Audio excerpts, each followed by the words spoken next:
Welcome to another week of our weekly Quiet Times, devotions for Resurgence. This week is special because we're doing our family worship.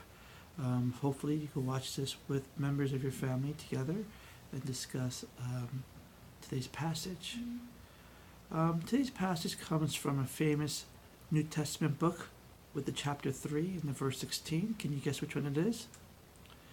If you said John 3:16, that is the most famous, but this is a different book, and it's a book written by Apostle Paul to the church in Colossae. So it's Colossians 3:16, and I think it's a very good verse for you to know and to have in your hearts as we study this particular verse.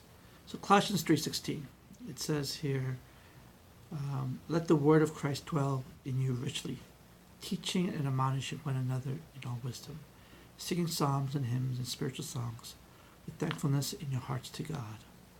You know, when Paul writes this, he's really talking about worship, which is our theme this summer for our retreat. But worship doesn't happen only in the church, it happens everywhere we go. And especially it needs to happen in our homes. But Paul's saying that he wants the word of Christ to dwell richly in us, that we need to teach and admonish one another. So as parents and as children, you need to teach and admonish one another, build each other up in all wisdom. So usually the parents who are older are wiser. So we as children, we need to be listening to our parents as they speak from wisdom. But it also says sing psalms and hymns and spiritual songs. So part of our family worship should also be singing songs together, songs that we know, songs that are simple. And if you don't have a guitar player or a piano player, which a lot of you probably play, but it's okay to play a Christian CD or music and sing along to it. And it says to do it with thankfulness in your hearts to God. So when you have family worship, you need to do it with a thankful heart. Family worship is a regular use of scripture, song, and prayer by a family. And it's usually guided by the head of the household. So it's usually the father or mother leading you in family worship. And it's not just worship, it's also part of discipline. So meeting with the triune God in spirit and adoration.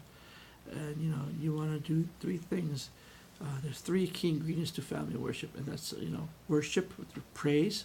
That is worship through the reading of the word. And there's worship as you honor God from the reading, right? So you need to sing songs of praise together. There's psalms you can sing, there's different worship songs you can sing, and then you need to also have a time of prayer for each other. Family worship should be regular, but I really want to encourage you guys to do it for at least once a week. It should be a covenant you make with each other to say, hey, let's do this together because we are a family that Christ has brought together. And I promise you that if you do this together, along with it, you eat together, your family will change as you pray for each other. So take turns reading scripture together, praying for one another. And I really pray that you guys would be able to do this. Try to have a strict plan on how you're going to do this. Let's do it every Wednesday or every Thursday or whatever it is. And don't just read any book of the Bible. Don't just magically open up a page. But say, hey, let's go through a gospel together, which might be a good way to start. But do it regularly, please.